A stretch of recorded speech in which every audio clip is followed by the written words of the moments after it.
Friends നമസ്കാരം. നമ്മുടെ ഇഷ്ടവിശേഷങ്ങളായ നമ്മുടെ ഗൗരി ശങ്കരത്തിന്റെ ഒരു അടിപൊളി വിശേഷമായിട്ടാണ് വന്നിരിക്കുന്നത്. അപ്പൊ എല്ലാവർക്കും നല്ലൊരു ദിവസം ആശംസിച്ചുകൊണ്ട് തന്നെ നമുക്ക് വിശേഷത്തിലേക്ക് പോകാം. അപ്പൊ തുടങ്ങുമ്പോൾ തന്നെ കാണുന്നത് നമ്മുടെ വേണീനെയും നന്ദിനി അമ്മയും മുത്തശ്ശിയും ആരതിയും ഒക്കെ നിൽക്കുകയാണ്. അപ്പൊ നന്ദിനി അമ്മയോട് വേണി തട്ടിക്കേറുകയാണ്. ഒരല്ലലും ഇല്ലാതെ വളർന്ന മക്കളാ ഞങ്ങള്, അതുകൊണ്ട് ആ ഏട്ടന് അങ്ങനെ ജീവിച്ച എന്റെ ഏട്ടനാട്ടോ വേണിമോളെ വിശക്ക വേണിമോളെ എന്ന് പറഞ്ഞുകൊണ്ട് ഈ വീട്ടിലേക്ക് കയറി വന്നത്. പക്ഷേ നന്ദിനിയമ്മേ ദേ എന്തും ഞാൻ സഹിക്കൂട്ടോ, എന്തും ഞാൻ സഹിക്കും. പക്ഷേങ്കില് ഒരു കാര്യമുണ്ട്, ഗൗരിയെ ജീവന് പോലും സ്നേഹിക്കുന്ന എന്റെ ഏട്ടനോട് എന്റെ നന്ദിനിയമ്മ ചെയ്ത ക്രൂരതയുണ്ടല്ലോ, അതെന്റെ മരണം വരെ ഞാൻ ക്ഷമിക്കില്ല കേട്ടോ, മറക്കേയില്ല. അങ്ങനെ മറന്നാലുണ്ടല്ലോ ഞാൻ പിന്നെ ഈ ശങ്കർ മഹാദേവന്റെ പെങ്ങള് കൃഷ്ണവേണി അല്ല എന്ന് പറഞ്ഞു. വേണി എന്ന് വിളിച്ചോ. തൊണ്ട വരണ്ട് മരിക്കാൻ കിടക്കുന്ന സമയത്താണെങ്കിൽ പോലും ഈ കൃഷ്ണവേണി നന്ദിനി അമ്മയുടെ കയ്യിൽ നിന്ന് പച്ച വെള്ളം പോലും വാങ്ങി കുടിക്കില്ല, ഇത് സത്യം എന്ന് പറഞ്ഞ വേണി അങ്ങ് പോയി. അപ്പൊ നന്ദിനിക്ക് ശരിക്കും അട്ടി കിട്ടിയ പോലെ പോയി. നന്ദിനി കാണിച്ചതും അങ്ങനെയാണ്. ഒരു ഉരുള ചോറ് ശങ്കറിന് കൊടുക്കാനായിട്ട് നന്ദിനി സമ്മതിച്ചതേ ഉണ്ടായിരുന്നില്ല. അപ്പൊ ഇത് കഴിഞ്ഞിട്ട് വേണി അങ്ങ് പോയി. അപ്പം ആരതിയും എന്തോ പോലെ ആയിപ്പോയി. നന്ദിനി അമ്മ ചായയും കൊണ്ട് ചെന്ന് വളരെ സോഫ്റ്റ് ആയിട്ട് സംസാരിക്കാൻ പോയതായിരുന്നു. ഇന്ന് കാണുന്നത് നമ്മുടെ ശങ്കറിനെയാണ്. അപ്പൊ സ്റ്റേഷനില് നമ്മുടെ വക്കീല് ശങ്കറിന് ആവശ്യമുള്ള മദ്യം ഒഴിച്ചു കൊടുക്കുകയാണ് കേട്ടോ. ഒഴിക്കടോ എന്ന് പറഞ്ഞ ഇവൻ ഇങ്ങനെ ആക്രാന്തം പിടിച്ചിങ്ങനെ കുടിക്കുകയാണ്.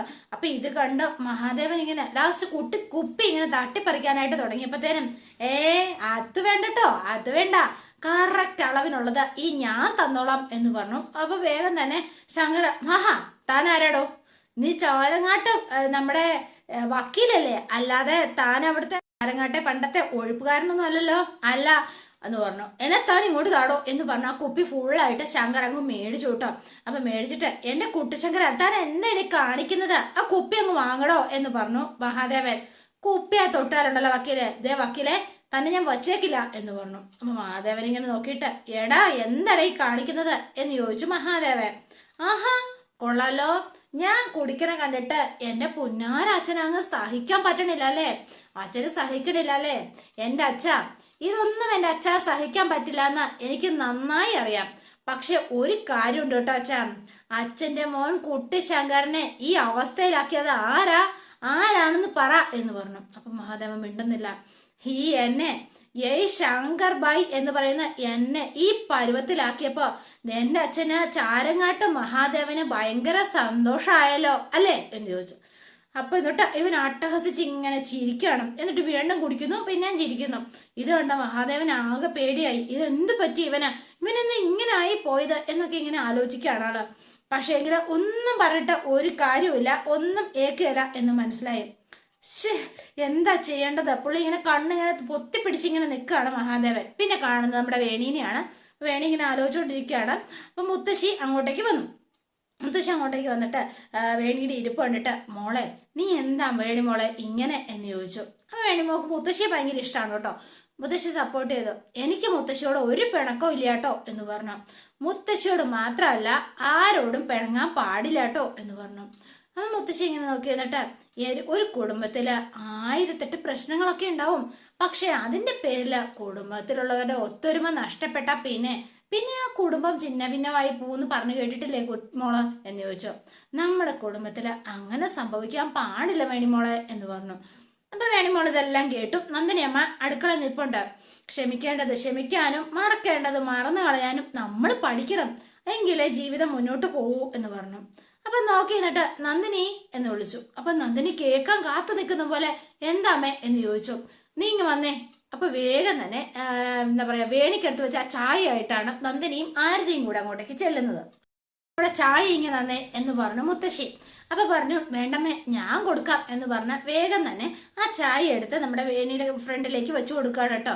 എന്നാ പിന്നെ വേണി ചേച്ചിയുടെ പിണക്കം മാറിയ സ്ഥിതിക്ക് അമ്മയുടെ ആ സ്പെഷ്യൽ സമ്മാനം ആ അമ്മയുടെ ഉമ്മയും കൂടെ അങ്ങോട്ട് കൊടുത്തേക്ക് എന്ന് പറഞ്ഞു. ഇതാ മോളെ ഈ ചായ കൂടി എന്ന് പറഞ്ഞു. അപ്പൊ ചായ കൊടുത്ത സമയം അതെ ഇനി അമ്മയുടെ ആ സ്പെഷ്യൽ സമ്മാനം കൂടി ആ വേണി ചേച്ചിക്ക് കൊടുത്തേരെ എന്ന് ആരതി ഇങ്ങനെ പറഞ്ഞു കേട്ടോ. ഇത് കണ്ടപ്പോഴത്തേനും വേണിക്ക് സമനില തെറ്റി. വേണി എഴുന്നേറ്റ് വന്നിട്ട് ആ കപ്പും ആ ചായയും കൂടെ എടുത്ത് ഒറ്റ ഇറങ്ങി വെച്ചു കൊടുത്തു. അപ്പൊ വേണിമോളെ നീ എന്തേ കാണിച്ചത് എന്ന് മുത്തശ്ശി ഇങ്ങനെ ചോദിക്കുകയാണ്. നീ എന്നാ ഇങ്ങനെയൊക്കെ കാണിക്കാൻ കൊള്ളാവോ മോളെ എന്ന് ചോദിച്ചു. കുടുംബത്തിന്റെ ഒത്തൊരുമയ്ക്ക് എന്തൊക്കെ ചെയ്യണമെന്ന് ഇപ്പൊ മുത്തശ്ശി പറഞ്ഞില്ലേ? മറക്കാനും പൊറുക്കാനും ഒക്കെ ഈ നന്ദിനിയമ്മ തയ്യാറായിരുന്നുവെങ്കിൽ ഇപ്പൊ എന്റെ ഏട്ടനോട് അങ്ങനെ ചെയ്യുമായിരുന്നോ? എനിക്കൊരു നീതി, പിന്നെ നന്ദിനിയമ്മയ്ക്ക് ഒരു നീതിയോ?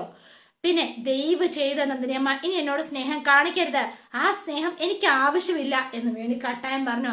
നന്ദിനിയമ്മയുടെ സ്നേഹം വെറും അഭിനയമാണ്, അഭിനയം മാത്രം. അതെനിക്ക് മനസ്സിലാവുന്നുണ്ട്. അതാരെ കളിക്കാനാ? ഇനി നന്ദിനിയമ്മ ഇനി എന്നെ ഊട്ടാൻ കഷ്ടപ്പെടണ്ട. എനിക്ക് എന്തെങ്കിലും വേണമെങ്കിൽ എന്റെ സ്വന്തം കൈകൊണ്ട് ഞാൻ വെച്ചുണ്ടാക്കി കഴിച്ചോളാം. എനിക്ക് വേണ്ടി ആഹാരം ഉണ്ടാക്കി ആരും എന്നോട് ഒരു ഔദാര്യവും കാണിക്കണ്ട എന്ന് പറഞ്ഞ് വേണി കയറി പോകാൻ തുടങ്ങിയപ്പോ വേണി ചേച്ചിയുടെ തീരുമാനത്തിന് ചെറിയൊരു പ്രശ്നമുണ്ടല്ലോ എന്ന് പറഞ്ഞു. ഈ വീട്ടിലെ പാത്രങ്ങളൊക്കെ എന്റെ അമ്മ വാങ്ങിച്ചതാ എന്ന് പറഞ്ഞു. ചേച്ചി ആ പാത്രങ്ങൾ ഉപയോഗിച്ചോ, പക്ഷെ അതിനിവിടെ ആർക്കും ഒരു എതിർപ്പുമില്ല എന്ന് ഒരാക്കിയ മട്ടിലെ ആരതിയുടെ സംസാരം. ഒന്നും മിണ്ടിയില്ല. വേണി മിണ്ടാതെ തന്നെ മേളിലേക്ക് അങ്ങ് കയറിപ്പോയി. ഇത് കണ്ടപ്പോഴത്തേനും മുത്തശ്ശിക്കും നന്ദിനിയമ്മയ്ക്കും ദേഷ്യം വന്നു. ആരതി, നീ ഇപ്പൊ എന്തേ കാണിച്ചത് എന്ന് ചോദിച്ചോ. ഇതിന് എരുതിയിൽ എണ്ണ ഒഴിക്കുക എന്നിപ്പൊ പറയുന്നത് നിനക്കിതിന് വല്ല ആവശ്യം ഉണ്ടായിരുന്നോ?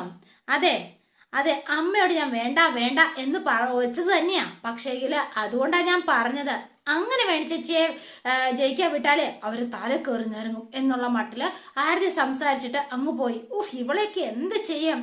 ഇനി വേണി എന്തൊക്കെ കാട്ടിക്കൂട്ടുമെന്ന് ആർക്കറിയാം എന്ന് പേടിച്ച് നന്ദിനിയമ്മ ഇങ്ങനെ ഇരിക്കുകയാണ്. സാറ് ഗൗരിയെ കാണാനായിട്ട് ജയിലിലേക്ക് എത്തിയിരിക്കുകയാണ്. മോളെ, എന്റെ മുഖത്തേക്ക് നീ ഒന്ന് നോക്ക എന്ന് പറഞ്ഞു. ഞാൻ നോക്കില്ല, എനിക്ക് അതിനുള്ള ശക്തിയില്ല അച്ഛ, അതുകൊണ്ടാ. എന്തിനാ അച്ഛൻ ഇപ്പൊ എന്നെ കാണാനായിട്ട് ഇങ്ങോട്ടേക്ക് വന്നത് എന്ന് ചോദിച്ചു. അപ്പൊ ജയിലിൽ വെച്ച് ഗൗരിക്ക് ആകെ സങ്കടമായി. എങ്കിലും വന്നു. എനിക്ക് അച്ഛനെ കാണുമ്പോ സങ്കടമാവൂട്ടോ. എന്റെ മോള് തെറ്റ് ചെയ്തിട്ടില്ല എന്ന് അച്ഛനറിയാം. പിന്നെ എന്തിനാ മോള് ഇത്രയധികം? മോളെന്തിനാ? മോളെന്നെ ഒന്ന് നോക്ക്. കഴിയില്ല അച്ഛ, എനിക്ക് കഴിയില്ല എന്ന് പറഞ്ഞു. അച്ഛന്റെ ഗൗരിയെ ഇങ്ങനെ കാണാനായിട്ടാണോ അച്ഛൻ ആഗ്രഹിച്ചത്? ഒരിക്കലും അല്ല എന്ന് എനിക്കറിയാം. പിന്നെ അത് മാത്രമല്ല, ക്ലാസ്സിലും എല്ലാ വിഷയങ്ങൾക്കും ഒന്നാമത് തന്നെയായിരുന്നു അച്ഛന്റെ ഗൗരി. എനിക്ക് കിട്ടിയ സമ്മാനങ്ങൾ അച്ഛനെ കാണിക്കാൻ വേണ്ടിയിട്ട് ഓടി വരുമ്പോ എനിക്ക് ഭയങ്കര അഭിമാനമായിരുന്നു. ആ ഗൗരിയെ ഇന്നിങ്ങനെ കാണേണ്ടി വരുമ്പോ അച്ഛന് സഹിക്കാൻ പറ്റില്ല എന്ന് എനിക്കറിയാം. പിന്നെ അതുകൊണ്ട് അച്ഛൻ ഒരു കാര്യം ചെയ്യണം, ഇനി ഒരിക്കലും എന്നെ കാണാനായിട്ട് അച്ഛൻ ഇങ്ങോട്ടേക്ക് വരരുത് എന്ന് പറഞ്ഞു. അച്ഛൻ മാത്രമൊന്നുമല്ല, ഈ നമ്മുടെ വീട്ടിലെ ആരും തന്നെ എന്നെ കാണാനായിട്ട് ഇങ്ങോട്ടേക്ക് വരരുത്. എനിക്കത് ഒരിക്കലും സഹിക്കാൻ പറ്റില്ല. അതുകൊണ്ടാ. മോളെ ഗൗരി, നീ പറയുന്ന കേക്ക്. അപ്പൊ ഗൗരി വേഗം തിരിഞ്ഞു കേട്ടോ. തിരിഞ്ഞ് പ്രൊഫസറിന്റെ മുഖത്ത് നോക്കിയിട്ട്, എനിക്ക് വേണ്ടിയിട്ട് അച്ഛൻ എന്തെങ്കിലും ചെയ്യണമെന്ന് ആഗ്രഹിക്കുന്നുണ്ടോ? പറ മോളെ, അച്ഛൻ എന്താ എന്റെ മോക്ക് വേണ്ടി ചെയ്യേണ്ടത്? അച്ഛൻ ശങ്കറിനെ ഒന്ന് കാണണം എന്ന് പറഞ്ഞു.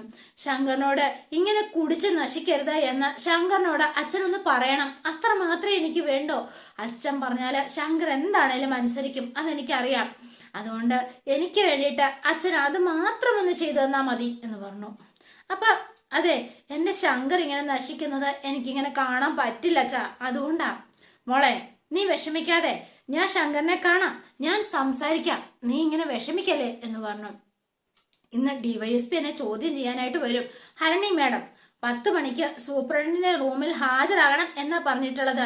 സമയം ആവാറായി, എന്നാ ഞാൻ അങ്ങോട്ടേക്ക് പോട്ടെ, അച്ഛൻ പോയിക്കോളൂ എന്ന് പറഞ്ഞു. അപ്പൊ വേഗം തന്നെ പിന്നെ അച്ഛൻ ഇനി ഒരിക്കലും ദയവ് ചെയ്ത് ഇനി എന്നെ കാണാനായിട്ട് ഇങ്ങോട്ടേക്ക് വരരുത് എന്നോട് പറഞ്ഞിട്ടാണ് ഗൗരി അങ്ങ് പോയത്. അപ്പൊ പ്രൊഫസർ ആകെ തകർന്നു പോയി. മാഡം നേരെ ജയിലിലേക്ക് എത്തിയിരിക്കുകയാണ്. ജയിൽ സൂപ്രണ്ടിന്റെ കയ്യിൽ ആ കോർട്ട് ഓർഡർ കൊടുക്കുകയാണ് കേട്ടോ. അപ്പം ഗൗരി അവിടെ നിൽപ്പുണ്ട്. അദ്ദേഹം നല്ലൊരു മനുഷ്യസ്ത്രീയാണ് കേട്ടോ അവര്. അപ്പൊ അവരിങ്ങനെ വായിച്ചു നോക്കിയിട്ട് ഗൗരിയെ ഒന്ന് നോക്കി. അപ്പൊ ഇവരത്ര നല്ല സ്ത്രീയൊന്നും അല്ല. ഹരനെ ഭയങ്കര ഒരു ക്രൂര മനസ്സുമായിട്ടാണ് ഇവർ വന്നിരിക്കുന്നത് തന്നെ. അപ്പൊ എന്തോ ഒരു നിഗൂഢത ഇവരുടെ ഉള്ളില് ഇങ്ങനെ ഒളിഞ്ഞു കിടക്കുകയാണ്. അപ്പൊ വന്നിട്ട് ഇവളെ ചോദ്യം ചെയ്യാനുള്ള കോർട്ട് ഓർഡർ എന്താ മാഡം? ഒരു കാര്യമുണ്ട് മാഡം, പിന്നെ ഇവിടെ എന്താ പറയാ, ഇവിടെയുള്ളവരെ ആര് ഇവളെന്നോ നീയെന്നോ ഒന്നും വിളിക്കാൻ പാടില്ല. പിന്നെ അവരുടെ പേര് വിളിക്കാം, അല്ലെങ്കിൽ റിമാൻഡ് നമ്പർ വിളിക്കാം. അത് ബുദ്ധിമുട്ടാണെങ്കിൽ മാഡം വിളിക്കാതിരിക്കുക നല്ലത്. ഒറ്റ കാര്യം ചോദിക്കാറുള്ളൂ, 1 കോടി രൂപ കള്ളനോട്ട് നിന്റെ കയ്യിൽ എങ്ങനെ വന്നു? ആരാ തന്നത്? അത് മാത്രം എനിക്ക് അറിഞ്ഞാൽ മതി എന്ന് പറഞ്ഞു. കള്ളനോട്ട് നിന്റെ പേരിൽ ഏൽപ്പിച്ചതിന്റെ പേര് നീ പറഞ്ഞേ പറ്റൂ എന്ന് പറഞ്ഞു. മാഡം പ്ലീസ്, നീ എന്ന് സംബോധന ചെയ്യരുത് മാഡം. എന്താടി നീ വാ തുറക്കില്ലേ? അപ്പൊ ഇവര് വീണ്ടും ഇതന്നെ റിപ്പീറ്റ് ചെയ്യാണ്. ആരെയാടി നീ രക്ഷിക്കാൻ നോക്കുന്നതാ?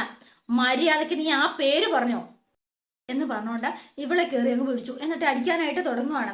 അപ്പൊ വേഗം തന്നെ മര്യാദയ്ക്ക് നീ പറഞ്ഞില്ലെങ്കിൽ നിന്റെ നോവി ഞാൻ ചവിട്ടി കലക്കും എന്നുള്ള മട്ടിലാണ് ഇവര് സംസാരിക്കുന്നത്. നോ മാഡം, എന്തൊക്കെ കാണിക്കുന്നത്? പ്രിസണറെ ക്വസ്റ്റ്യൻ ചെയ്യാൻ നിങ്ങൾക്ക് പെർമിഷൻ ഉണ്ട് എന്നുള്ളത് സത്യമാണ്. പക്ഷെ അവരുടെ ദേഹോപദ്രവം ഏൽപ്പിക്കാൻ യാതൊരു റൈറ്റ്സും നിങ്ങൾക്കില്ല എന്ന് അദ്ദേഹം പറയാണ്. ഈ ക്വാർട്ടറിൽ അത് വ്യക്തമായിട്ട് എഴുതിയിട്ടുമുണ്ട്. എന്താ നിങ്ങൾ വായിച്ചില്ലേ? ഗൗരി പേടിക്കണ്ട, സാരമില്ല എന്ന് അദ്ദേഹം പറയാണ്. കുടിക്കാൻ വെള്ളം വേണോ എന്ന് ചോദിച്ചു. വേണ്ട മേഡം, ഇവിടെയുള്ള ഓരോ തടവുകാരുടെയും മനുഷ്യാവകാശം സംരക്ഷിക്കേണ്ടത് എന്റെ ഉത്തരവാദിത്തമാണ്. അതുകൊണ്ട് ജയിൽ വാർഡൻ എന്ന നിലയിൽ ഞാൻ അത് നിർവഹിക്കുകയും ചെയ്യും. ജയിൽ നിയമങ്ങൾ ലംഘിക്കാതെ ചോദ്യം ചെയ്യാൻ തയ്യാറാണെങ്കിൽ മാത്രം നിങ്ങൾക്ക് ഈ കുട്ടിയെ ചോദ്യം ചെയ്യാം, അല്ലെങ്കിൽ നടക്കില്ല മേഡം എന്ന് പറഞ്ഞു. തൽക്കാലം ഞാൻ ഇവിടെ ചോദ്യം ചെയ്യുന്നില്ല. ഈ മഹതിയെ പോലീസ് കസ്റ്റഡിയിൽ കിട്ടാനുള്ള ഓർഡറുമായിട്ട് 2 ദിവസത്തിനുള്ളിൽ ഞാൻ ഇവിടെ വരും. 3-ാം മുറ എന്ന് നീ കേട്ടിട്ടല്ലേടിയുള്ളൂ. 2 ദിവസത്തിനുള്ളിൽ അതെന്താണെന്ന് നിന്നെ ഞാൻ അറിയിച്ചു തരാം. പോലീസ് കസ്റ്റഡിയിൽ ചോദ്യം ചെയ്യുമ്പോൾ രക്ഷിക്കാൻ മനുഷ്യാവകാശവും നിന്റെ ഈ സൂപ്രണ്ടും ഒന്നും ഉണ്ടാവില്ല. മനസ്സിലായോ? ഓർത്തോ എന്ന് പറഞ്ഞ് ഇവരെ ചവിട്ടിത്തുള്ളി അങ്ങ് ഇറങ്ങിപ്പോവാണ്. അപ്പൊ ഗൗരിക്ക് ആകെ പേടിയായി. ഇവര് പറയുന്നത് കേട്ടിട്ട് ഇനി പോലീസ് കസ്റ്റഡിയിൽ വിട്ടാല് ഇവരുടെ കാര്യം ഏകദേശം എല്ലാം തീർത്ത് കളയും എന്നുള്ള കാര്യം ഉറപ്പാണ്. അപ്പൊ വേഗം സൂപ്രണ്ടിനോട് ചോദിക്കുക, മേഡം എന്നെ പോലീസ് കസ്റ്റഡിയിൽ വിട്ടുകൊടുക്കുവോ എന്ന് ചോദിച്ചു. കോടതി ഉത്തരവ് നൽകിയാൽ അത് ലംഘിക്കാൻ കഴിയില്ല. ഗൗരിയെ കസ്റ്റഡി കിട്ടിയാൽ അവര് കൊല്ലാക്കൊല ചെയ്യും എന്നുള്ള കാര്യം ഒരു സംശയമില്ല. എന്നെ രക്ഷിക്കാൻ മേഡത്തിന് എന്തെങ്കിലും ചെയ്യാൻ പറ്റുമോ എന്ന് ചോദിച്ചു. ഒരു വഴിയുണ്ട് എന്ന് പറഞ്ഞു. പക്ഷേങ്കില് വിജയിക്കുമോ എന്നൊന്നും അത്ര ഉറപ്പില്ലാത്ത കാര്യമാണ്. പക്ഷെ ഒരു കാര്യമുണ്ട്, ഗൗരിയുടെ ധൈര്യത്തെ ആശ്രയിച്ചിരിക്കും ഈ കാര്യം. ഗൗരിക്ക് ധൈര്യം ഉണ്ടോ എന്ന് ചോദിച്ചു. അപ്പൊ ഗൗരി ഈ കാര്യങ്ങളൊക്കെ വളരെ ശ്രദ്ധയോടെ ഇദ്ദേഹം പറഞ്ഞു കൊടുക്കാണ് കേട്ടോ. നല്ല സൂപ്രണ്ടായിരുന്നു, ഗൗരിക്ക് സപ്പോർട്ടായിട്ട് കൂടെ നിൽക്കുകയാണ് കേട്ടോ. പിന്നെ കാണുന്നത് നമ്മുടെ ഷംസാറിന്റെ വീട്ടിലാണ്. അപ്പൊ ആരതി പുറത്തുനിന്ന് ഫോൺ വിളിക്കുന്നു. ഈ സമയത്താണ് ഒരു ഓട്ടോറിക്ഷ വരുന്നത്. വേണി അതിൽ നിന്ന് ഇറങ്ങി. അപ്പൊ വേണിയുടെ കയ്യില് വേണ്ടേ ഒരു കുറെ സാധനങ്ങളുണ്ട്. പാത്രവും പച്ചക്കറിയും അങ്ങനെയൊക്കെ ആയിട്ട് കുറെ സാധനങ്ങളൊക്കെ വാങ്ങിക്കൊണ്ടാണ് ആള് വരുന്നത്. ഇത് കണ്ട് ആരതിയുടെ കണ്ണ് തള്ളി. ആരതി വേഗം അകത്തേക്ക് ചെല്ലുകയാണ്. അപ്പൊ മുത്തശ്ശിയും നന്ദിനി അമ്മയും കിച്ചണിലുണ്ട്. എന്താ ആരതി മോളെ, എന്തോ ഒരു ഓട്ടോറിക്ഷ വരുന്ന ശബ്ദം കേട്ടല്ലോ, ആരാ വന്നത് എന്ന് ചോദിച്ചു.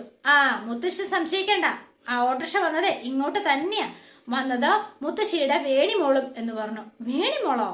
അല്ല, എന്താ വേണി ചേച്ചിയുടെ ഉദ്ദേശം? എന്ത് പറ്റി ആരതി? അറിയണമെങ്കിലേ അമ്മ എന്ന് അങ്ങോട്ട് വന്ന് നോക്ക് എന്ന് പറഞ്ഞ് നന്ദിനി അമ്മയും മുത്തശ്ശിയും കൂട്ടി ചെല്ലാണ്. അപ്പൊ വേണി പാത്രമൊക്കെ ആയിട്ട് വരുവാ. വേണിമോളെ ഇതെന്താ? മുത്തശ്ശി പ്രായം ഇത്രയൊക്കെ ആയിട്ടില്ലേ ഉള്ളൂ, അപ്പോഴേക്ക് കണ്ണിന്റെ ബൾബൊക്കെ അടിച്ചു പോയോ മുത്തശ്ശി? ഇതേ ഇൻഡക്ഷൻ കുക്കറാ, പിന്നെ ഇതൊക്കെ പാചകം ചെയ്യാനുള്ള പാത്രങ്ങളും മുത്തശ്ശിക്ക് മനസ്സിലായില്ലേ എന്ന് ചോദിച്ചു. അപ്പൊ മുത്തശ്ശി ഇങ്ങനെ നിൽക്കാണ്. വേണിമോളെ ഇപ്പൊ ഇതിന്റെ ആവശ്യം എന്തായിരുന്നു? ഹേയ്, ആവശ്യമുണ്ട് മുത്തശ്ശി. ദേ ഇതെന്താന്നറിയോ ആരതി മോളെ, ദേ ഇനിയേ നന്ദിനി അമ്മ വാങ്ങിയ പാത്രങ്ങളൊന്നും ഉപയോഗിക്കാതെ തന്നെ എനിക്ക് എന്തൊട്ടെങ്കിലും എന്റെ സ്വന്തം പാത്രത്തിൽ പാചകം ചെയ്ത് കഴിക്കാൻ പറ്റൂട്ടോ എന്ന് പറഞ്ഞു. അപ്പം ഇതിനൊക്കെ നല്ല പൈസ ആയിട്ടുണ്ടാവുമല്ലോ. പക്ഷേങ്കില് ആ പൈസ വേണിച്ചിട്ട് കയ്യില് പൈസ അതിനുണ്ടായിരുന്നോ? അതെവിടുന്ന് കിട്ടി? അതോ ചാരങ്ങാട്ട് മഹാദേവന്റെ പേരില് കടം പറഞ്ഞു വാങ്ങിയതാണോ? മോളെ ആരതി, ഈ കുടുംബത്ത് വന്ന ശേഷേ വേണി ചേച്ചി ഒരുപാട് മാറി കേട്ടോ. അതെന്താന്നറിയോ? പക്ഷെ ആരതി മോള് നീ നിന്നെടുത്ത് തന്നെ നിൽക്കാണല്ലോ. ആ പട്ടുപാവാടക്കാരിയുടെ നിന്ന് ഒരടി പോലും മുന്നോട്ട് നീ പോയിട്ടില്ല കേട്ടോ. അതേ കുശുമ്പും അതേ കുഞ്ഞായ്മയും ഒക്കെ ഉണ്ട്. മുത്തശ്ശി ദേ ഇതൊന്നും ഞാൻ കടം വാങ്ങിയതല്ല കേട്ടോ എന്ന് പറഞ്ഞു. എന്റെ കയ്യില് ഒരു വള ഉണ്ടായിരുന്നു, 1.5 പവന്റെ വള ഉണ്ടായിരുന്നു. അത് ഞാൻ വിറ്റുട്ടോ. പിന്നെ കുറച്ചധികം പൈസ കിട്ടി. ഇപ്പൊ സ്വർണത്തിന് നല്ല വിലയുള്ളത് കൊണ്ടേ കുറച്ചധികം കിട്ടി. അതുകൊണ്ട് ഈ സാധനങ്ങളൊക്കെ വാങ്ങിയിട്ടും കുറെ ക്യാഷ് ഇപ്പോഴും ബാക്കിയുണ്ട് കേട്ടോ. സാധനങ്ങളൊക്കെ തീരുമ്പോ ഇനിയും വാങ്ങേണ്ടതല്ലേ, അതാവശ്യം വരും, അപ്പൊ ഉപകാരപ്പെട്ടോളും എന്ന് പറഞ്ഞു. അല്ല മുത്തശ്ശിയെ? മുത്തശ്ശി ഒന്നും മിണ്ടുന്നില്ല, ആകെ സ്റ്റക്കായി നിൽക്കുക. മുത്തശ്ശി ഒന്ന് ഒതുങ്ങി, ഞാൻ ഈ സാധനങ്ങളൊക്കെ ഒന്ന് അകത്തോട്ട് വെച്ചോട്ടെ. പിന്നെ ഒരു കാര്യം പറയാൻ മറന്നുപോയി, ഈ ഇൻഡക്ഷൻ കുക്കറിലായതുകൊണ്ടേ കറണ്ട് കാശ് ഇത്തിരി കൂടുതലായിരിക്കും കേട്ടോ. അതിന്റെ ഇത്തവണത്തെ ബില്ലിന്റെ പകുതി പൈസ ഞാൻ പ്രൊഫസർക്ക് കൊടുത്തോളാട്ടോ എന്ന് പറഞ്ഞ് ഈ പാത്രവും ഈ സാധനങ്ങളും ഒക്കെ ആയിട്ട് വേണിയിലെ അകത്തേക്ക് കയറി പോവാണ്. കണ്ണ് തള്ളി നിൽക്കുകയാണ് ആരതിയും നന്ദിനിയമ്മയും ഒക്കെ. അപ്പൊ നന്ദിനിയമ്മ വേഗം, ആരതി വേണിയെ വാശി കേട്ടണ്ട വല്ല കാര്യം ഉണ്ടായിരുന്നോ നിനക്ക്? ഇപ്പൊ നിനക്ക് സമാധാനം സന്തോഷമായല്ലോ അല്ലേ എന്ന് ചോദിച്ചു. അപ്പൊ പിന്നെ ഒന്നും മിണ്ടുന്നില്ല ആരതി. പിന്നെ നമ്മൾ കാണുന്നത് ഗൗരിനെയാണ്. അപ്പൊ നമ്മുടെ ഗൗരി അവിടെയൊക്കെ ഇങ്ങനെ തുടക്കാണ് കേട്ടോ. അപ്പൊ ബക്കറ്റിൽ വെള്ളം എടുത്തപ്പോഴത്തേനും അയ്യോ മോളെ അതെടുക്കല്ലേ എന്ന് പറഞ്ഞ വേഗം അമ്മ അങ്ങോട്ടേക്ക് വരികയാണ് കേട്ടോ. അത് അമ്മ അങ്ങോട്ട് ഓടി വന്നിട്ട് അല്ല മോളെ ഇത് എടുക്കരുതേ, 2 മാസമല്ലേ ആയിട്ടുള്ളൂ, ഈ വെയിറ്റുള്ള സാധനങ്ങളൊന്നും പൊക്കാൻ പാടില്ല മോളെ. അത് പിന്നെ മുത്തശ്ശി, ഞാനിപ്പോ വീട്ടിലായിരുന്നെങ്കിൽ അമ്മയും മുത്തശ്ശിയും അങ്ങനെ എല്ലാവരും എനിക്ക് എല്ലാ കാര്യങ്ങളും പറഞ്ഞു തന്നേനെ, എനിക്കിതൊന്നും അറിയില്ലായിരുന്നു എന്ന് പറഞ്ഞു. മോളെ നീ വീട്ടിലായിരുന്നെങ്കിൽ എന്ന് നീ സംസാരിച്ചല്ലോ, പിന്നെ അതിന് പകരം ഞാൻ പറഞ്ഞു തരാം എല്ലാം. പക്ഷെ അവരുടെ സ്ഥാനത്ത് നിന്ന് ഇപ്പൊ നിനക്ക് വേണ്ട കാര്യങ്ങളൊക്കെ എനിക്ക് പറഞ്ഞു തരാൻ പറ്റൂട്ടോ, മോള് വിഷമിക്കണ്ട എന്ന് പറഞ്ഞു. സത്യത്തില് അമ്മ ഒരാൾ മാത്രമാ എനിക്കിവിടെ ഒരു ആശ്വാസമായിട്ടുള്ളത് എന്ന് പറഞ്ഞു. അപ്പൊ വേണ്ട പ്രീതിയും അതുപോലെ തന്നെ മെഹറും നന്ദനയും ഒക്കെ കൂടി ഒരു ഗൂഢാലോചന നടത്തിയിട്ട് അവരിങ്ങനെ വരുവാണ് ഗൗരിയുടെ അടുത്തേക്ക്. ജോലി സമയത്ത് സംസാരിച്ച് നിൽക്കുന്നതേ വാടം കണ്ടാ ചിലപ്പോ വഴക്ക് പറയും എന്ന് പറഞ്ഞു. ഒരു വിസിറ്റർ ഉണ്ടായിരുന്ന അമ്മയോട് പറഞ്ഞു, ആരാ പോലും വക്കീലായിരിക്കും, ഞാനൊന്ന് കണ്ടിട്ട് വരാട്ടോ മോളെ എന്ന് പറഞ്ഞ് അപ്പുറത്തേക്ക് പോയി. ഈ സമയത്താണ് മെഹറും നന്ദനയും ഒക്കെ കൂടി ഗൗരിയുടെ അടുത്തേക്ക് വരികയാണ്. അപ്പൊ ഗൗരിയെ ഒന്ന് ചൊറിയാൻ കിട്ടിയ ഒരു അവസരമാണല്ലോ, എന്നും പാഴാക്കണ്ട എന്ന് അവരങ്ങ് വിചാരിച്ചു. അല്ല എടി കളനോട്ടെ എന്ന് വിളിച്ചു, നീ എന്താ ഞങ്ങളോടൊന്നും കമ്പനി ആവാത്തത്? ആ തള്ള ഇവളെ പറഞ്ഞ് പേടിപ്പിച്ചു വെച്ചിരിക്കുകയായിരിക്കും. അവര് പറയുന്ന അത്ര കുഴപ്പക്കാരൊന്നും അല്ലട്ടോ, ഞങ്ങള് ഡീസന്റ് ആൾക്കാരാ. എടി നിനക്കെ ആ 1 കോടി രൂപയുടെ കള്ളനോട്ട് എവിടുന്നാ കിട്ടിയത് എന്ന് ചോദിച്ചു. അപ്പൊ മിണ്ടുന്നില്ല ഗൗരി. ഷേടാ, കാര്യം ചോദിക്കുമ്പോ ഇങ്ങനെയാണോ മിണ്ടാതിരിക്കുന്നത്? ഇതെന്താ, ഞങ്ങൾക്കും കുറച്ച് കള്ളനോട്ട് സംഘടിപ്പിച്ചു തരാൻ നിനക്ക് പറ്റുമോ എന്ന് ചോദിച്ചു. അപ്പോഴും മിണ്ടിയില്ല ഗൗരി. ഒന്നും മിണ്ടാതെ ആള് തുടക്കാനുള്ള സാധനം അവിടെ വെച്ചിട്ട് അങ്ങോട്ടേക്ക് പോവാണ് കേട്ടോ. പ്രീതി കണ്ടോ അവളുടെ അഹങ്കാരം കണ്ടോ, അവളെ അങ്ങനെ വിട്ടാൽ ശരിയാവില്ല, നിങ്ങൾ വാ എന്ന് പറഞ്ഞ് ഇവളുമാര് വീണ്ടും ഗൗരിയുടെ പുറകെ ചെല്ലാണ്. നിന്നോട് ചോദിച്ചത് കേട്ടില്ലേ എന്ന് ചോദിച്ചു. അപ്പോഴും മിണ്ടുന്നില്ല. കൂടുതൽ ജാടി ഇറക്കല്ലേ, കോടതിയിൽ കള്ളനോട്ട് കൊടുക്കാൻ ധൈര്യമുള്ള നിനക്കാണോ ഞങ്ങൾക്ക് ഇച്ചിരി കള്ളനോട്ട് സംഘടിപ്പിച്ചു തരാൻ ബുദ്ധിമുട്ട്? ഇനി ഇങ്ങനെ ഈ രീതിയിൽ സംസാരിച്ചാൽ സൂപ്രണ്ടിനോട് ഞാൻ കംപ്ലൈന്റ് ചെയ്യും. നീ എന്ത് ചെയ്യുമെന്ന്? കംപ്ലൈന്റ് ചെയ്യുമെന്ന് എന്ന് പറഞ്ഞു. മോളെ പേടിപ്പിക്കൊന്നും വേണ്ട കേട്ടോ എന്ന് പറഞ്ഞു. നന്ദനെ വേണ്ട എന്ന് പറഞ്ഞോണ്ട് പ്രീതി. അതെന്താന്ന് വെച്ചാലേ ഇവള് സൂപ്രണ്ടിനോട് കംപ്ലൈന്റ് വല്ലതും ചെയ്താലേ നമുക്കത് ദോഷം ചെയ്യും. വേണ്ട, നീ പൊക്കോ വേഗം വിട്ടോ. അപ്പൊ ഈ ഗൗരി ഇങ്ങനെ പോവാൻ തുടങ്ങിയപ്പോഴത്തേനും ഇവള് ഇടങ്കാല് വെച്ച് ഇങ്ങനെ തടയാണ്. അപ്പൊ ഗൗരി ഇങ്ങനെ വീഴാൻ തുടങ്ങി. പക്ഷേങ്കില് നമ്മുടെ യോഗിനി അമ്മ പഠിപ്പിച്ച ആ അടവ് അപ്പൊ ഗൗരിക്ക് നന്നായി ഉപകാരപ്പെട്ടു കേട്ടോ. ആള് കൈയും 2 കാലും കുത്തി തന്നെ ഇങ്ങനെ നിൽക്കുകയാണ്. ഇതുകൊണ്ട് ഇവളുമാരിങ്ങനെ ചിരിച്ച് പിടിച്ചു നിന്നു എന്നുള്ള മറ്റൊരു പുച്ഛഭാവത്തിൽ ഇങ്ങനെ നിൽക്കുകയാണ് കേട്ടോ. അപ്പൊ അതോടെയാണ് ഇന്നത്തെ വിശേഷം അവസാനിക്കുന്നത്. ഇനി നാളത്തെ വിശേഷം ഇതിലും ഗംഭീരാണ്. അപ്പൊ എല്ലാവരും വെയിറ്റ് ചെയ്യുക. നിങ്ങൾക്ക് ഇഷ്ടപ്പെട്ടുവെങ്കിൽ ലൈക്ക് ചെയ്യുക, ഷെയർ ചെയ്യുക, തൊട്ടടുത്ത് ആ ബെൽ ബട്ടൺ കൂടെ ഒന്ന് ഞെക്കുകയാണെങ്കിൽ ഞാൻ ഇടുമ്പോൾ തന്നെ നോട്ടിഫിക്കേഷൻ ലഭിക്കുന്നതായിരിക്കും. പുതുപുത്തൻ വിശേഷമായിട്ട് എത്താം. Bye and see you again.